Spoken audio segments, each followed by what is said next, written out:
welcome to the Outlet Podcast Vlogs here on YouTube. I would like to ask you to subscribe and like the videos that I post, but also to check me out on iTunes, Soundcloud, Stitcher Radio, because I have a podcast and I actually love to put up a lot of stuff. I do some acoustic guitar work on my podcast, as well as actually host a podcast based off of inspirational entertainment. A lot of stuff about cosplay, anime, comic books, I'm a huge fan, movies, social issues, and Christianity, because I'm a Christian and I actually like to talk about the inner workings of the church, as well as, you know, to inspire and to tell everybody that you're going to be okay. So, today for the Outlet Podcast Vlogs, this is going to go in the About Me section, which is a playlist here on my channel, where I just like to talk and share things that are about me, not about a persona that I'm trying to put on or anything, just genuinely who I am. So, today, I was listening to the radio, and someone, you know those radio morning shows where one guy reports the news and then everybody like bickers like hens, blah blah blah blah blah. Well, I was listening to a radio talk show this morning. Someone talked about something, and I think it was as foolish as, I think it was Pokemon Go, and all of these guys are well into their 30s, and they're trying to talk about Pokemon Go. And radio people, they always try to be, either they try to be something more than they are, because that form of entertainment's dying out. And so this dude was trying to be very hipster about it.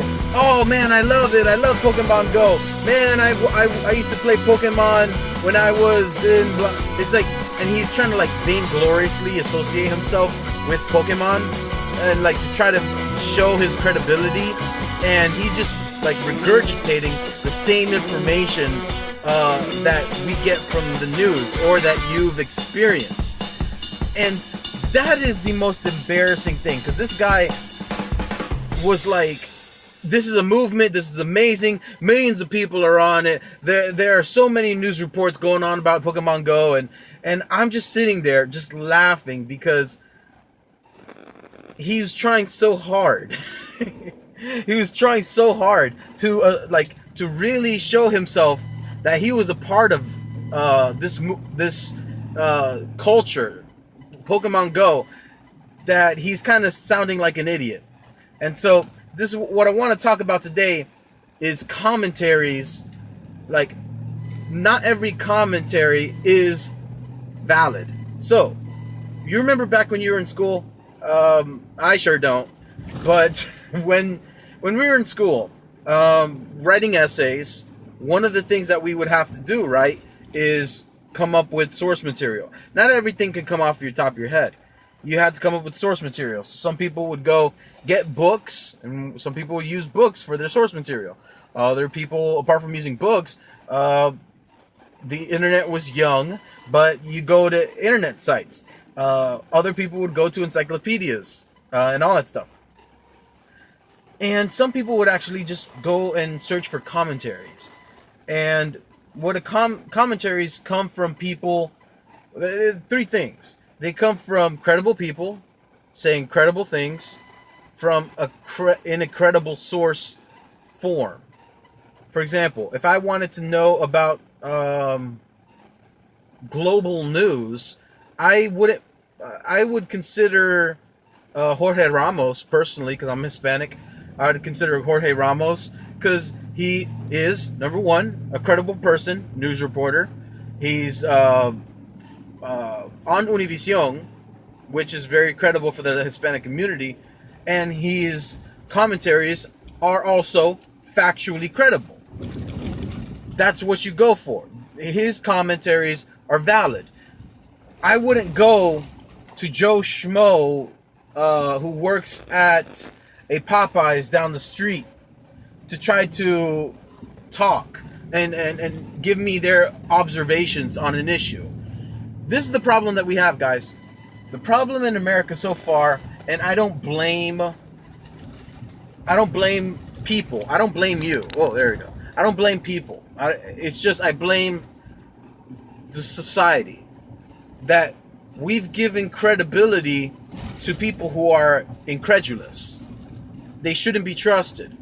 They don't really have anything to say. Why do we flock to them? Well, because they have a name. For example, do you really care about what Kim Kardashian has to say? No. You might care to look at a picture of her in a bikini, but you don't care to listen to anything. She's vacuous. There's nothing there. There's no substance. There's no credibility in anything that she would have to say. Unless it's maybe makeup or hair or something like that.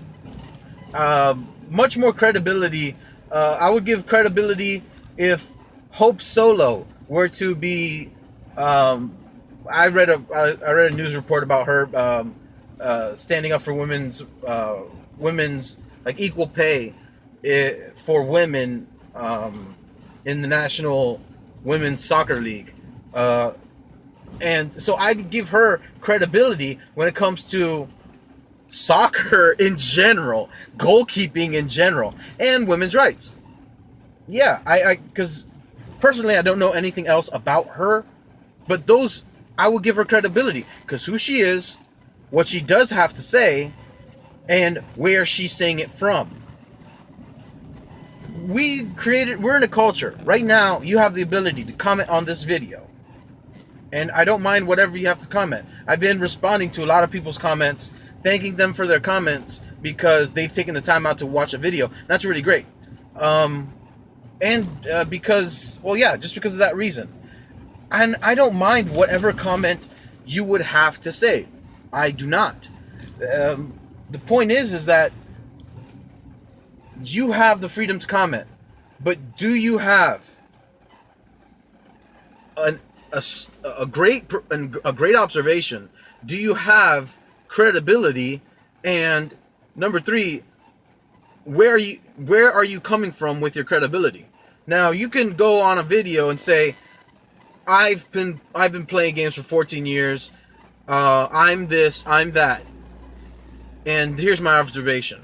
Well, the problem with the internet is that you're anonymous. Even if you have a name, even on Facebook or Twitter, Snapchat, even just because you have a name doesn't mean you have an observation. Doesn't mean that you have credibility. Doesn't mean that what you have to say matters. Now, don't get me wrong. I'm not trying to disrespect you. Even what I'm sitting here making a video, what I might have to say doesn't even matter. My observation for the point of this video is that commentaries, unless they fulfill those three rules, you shouldn't trust what is being said unless the person is credible, unless where they are saying, like, are they coming from Huffington Post or some news organization, or are they not, like, do they have knowledge? I mean, I'd rather talk to somebody who has been touring with the band and who works at a music store to talk to me about guitar amplifiers than going to a website and reading like comments about about the thing, about the speakers that I want to get. I'd rather just go and verify the person, what they are saying, and under what authority they're saying it from. Like these days, people, the problem is these days is that everybody wants to be credible. But to be credible, you have to have character. You have to have a foot in the race. I think that's the saying. You have to be involved. You can't just be somebody who's out there on the cusps of society and you're just watching things and trying to share your observations. You got to be involved in the stuff. Because if you're not involved in it, then your observations of it are superficial. And even they might, if they might have validity to it, there might be points that are obvious that are fair to make, but that doesn't mean that they're profound. Would you okay, I'll make a video about that. But would you really trust anybody to talk about Pokemon Go, for example, if they're like a 48-year-old blogger, and that blogger is just like citing source material that's coming from Yahoo? It's like they're just regurgitating everything when you can just get the material yourself. They're just making observations that are obvious. An observation is something profound. It's something prolific. It's something astute, accurate, and it's personal, and it cannot be copied. Some people just want to be, it's the wanting to be the center of attention. Like here on YouTube, everybody wants to do makeup tutorials. How many makeup tutorial people are there? How many cooking people are there here on YouTube? How many vloggers are there here on YouTube? How many trick shot or basketball video people? How many Vine compilation people are there? Everyone is trying to be that source where you go to get your information. But the case in point, guys, is that you got to make sure who you're going to. Because just because someone wants to purport themselves to be the commentator doesn't mean that they have something to say. Like, if you watch sports, there's always the guy the guy who's just analyzing the game, right? You have the guy, balls at the 10, and he's just counting off the plays. Here's the snap, blah, blah, blah, blah, blah, all that stuff, right? Then you have the color commentator. That guy is not an idiot. That guy needs to know the sport. He needs to know what's going on. He needs to be able to explain why plays are being run. He needs to explain what type of hit the guy received, what type of injury the player might have, the philosophies behind why coaches are doing what they're doing, why they're taking timeouts, why are they punting, why are they doing all these things. The color commentator needs to have credibility. That was John Madden. Are you John Madden? Are the source materials, are the vloggers, are these people that you follow on YouTube, are they the source? Are they credible? Now, I'm not questioning their entertainment. I'm not questioning the fact that they're entertaining you day in and day out. But do they have something to say? Are they saying anything? That's something we should figure out, and that's something we should think about. Because these days, we don't need people who are just moving their mouths. We need substance. We need substance. So, this is my commentary about commentaries. Please comment. Let me know what you think about this. My name's Gazy. I'm the host of the Outlet Podcast. Let's connect and recharge.